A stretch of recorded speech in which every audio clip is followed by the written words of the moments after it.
Hi everyone and welcome back to my channel. Before we get started, I just want to say thank you so much for being here, for being part of this community that we are building together. I never in my wildest dreams thought I would be doing this, sharing my experiences, my hobbies, my passion with anybody and have such a amazing community. So before we jump into this unboxing and review, I want to share a little story that I think most of you can relate with. Most of the decks that I unbox and review here on my channel are decks that I already have, I've already owned. This one here is different. This is a brand new deck. I came across it while I was just browsing internet, and what really struck me, and you can see here, it is a circular tarot card deck. I told myself, how does that work?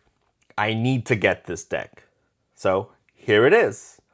Let's jump in and find out together. So the front of the box, it says a journey begins. That's it.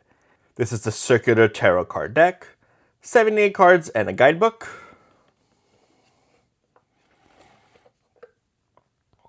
On the back of the box, it says round tarot cards, a unique twist on classic divination.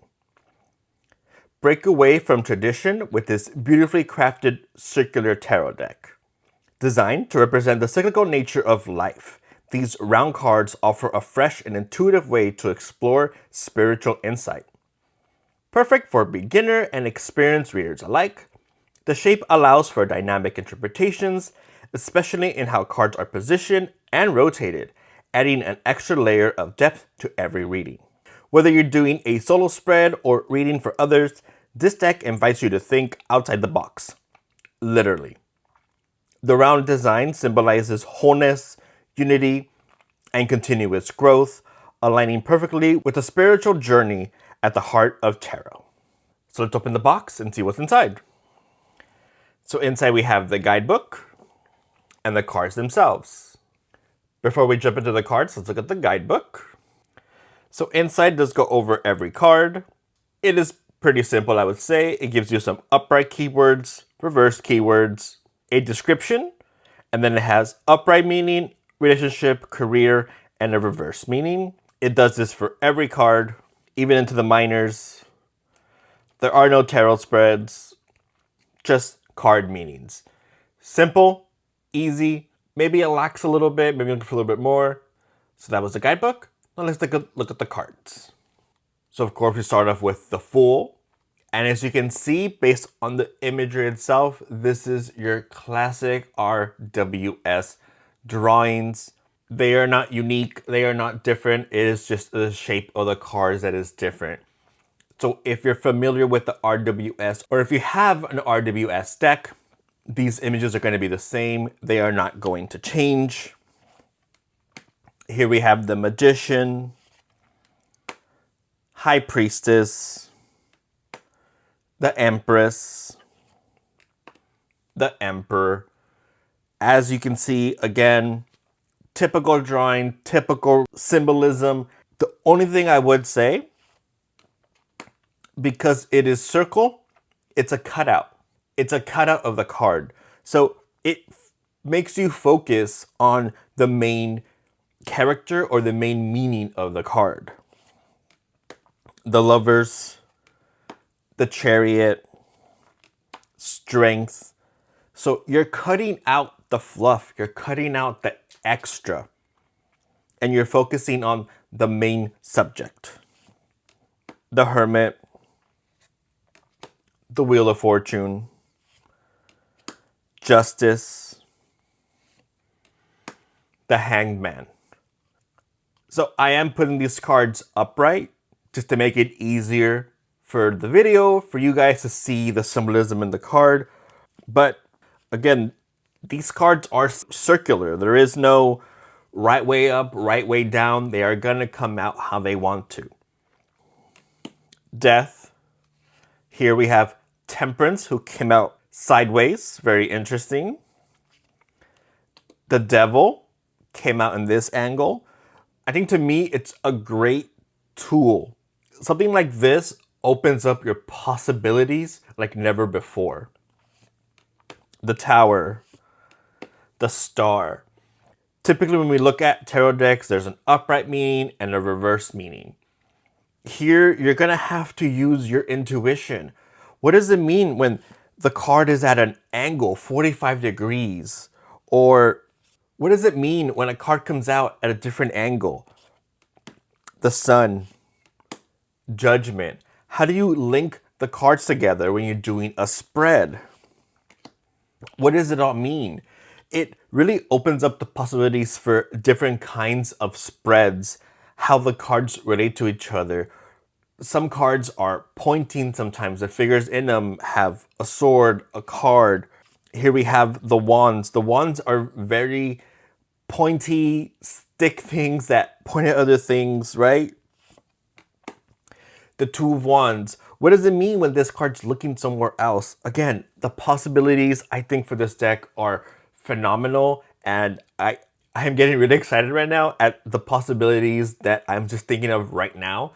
This is the first time I actually go through this deck, and I'm just blown away. Three of Wands, Four of Wands, Five of Wands. Again, these images are not anything new. They're not revolutionary. It's not going to change your idea of the classic imagery, but it will change your mind on how they connect to each other. Six of Wands, Seven of Wands, almost completely reversed here. Eight of Wands. This is a perfect example. Where are all these wands pointing? Where are they going? That can give you an idea of what you are meant to do or interpret or see that maybe you're not seeing. Nine of Wands, 10 of Wands, Page of Wands. Look at this guy. He is practically horizontal there. It is just an amazing deck. I am honestly blown away by this. Knight of Wands, the Queen of Wands, and the King of Wands. So rather than going through every card, which you've probably seen these images hundreds and thousands of times, let's jump ahead. Let's take a look at the actual cardstock. Let's try to give it a shuffle, see what that feels like or how that goes. So here we have the back of the cards. Very interesting design. You have circles and squares and flowing parts. It is rather beautifully interesting. As you can see, there's a bit of shine there, not too bad. Just like the front of the cards, again, it does have a little bit of gloss. The cardstock, it's very thin, but it's not bad. I think it's fine. Again, shuffling, I think a deck like this, you really want to go with overhand. It might be a little unruly because of the circle nature of it. I think it'll be hard when it lands somewhere. So you might want to opt for a table shuffle technique here where you kind of mix around the cards a bit. It can be a little messy. It can be a little chaotic, but you know, when we have something that is different than what we're used to, we have to think outside the box, literally. I'm gonna try Ripple Shuffle. Let's see how this goes. No, these cards have no flex. They are rather small and round. They are almost like a coaster size, I would say.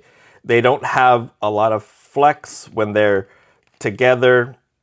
You're not gonna be able to, but I think that drop-down method works pretty well. I would just stick with the good old overhand, dropping them down, see what happens. So this has been my very interesting and very eye-opening unboxing and review of the circular tarot deck. Now, as you can see here, just by me pulling some cards out, you're gonna get cards in different orientations.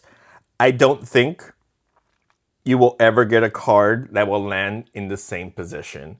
And that, again, I've said it many times in this video, opens up a whole new world of possibilities. If you're interested in getting this deck, If it's still available, I will drop the link down below in the comments section. Also, while you're down there, make sure to give this video a like, hit subscribe if you haven't already. It really does help me out.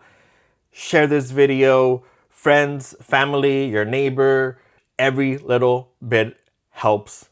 It really does. I mean that. Every time I say it, I really do mean that. I appreciate every single one of you. Thank you so much for staying to the end of this video.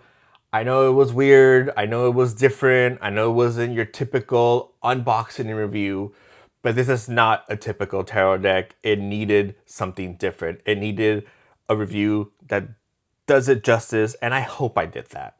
So again, thank you so much for watching, and I will see you next time.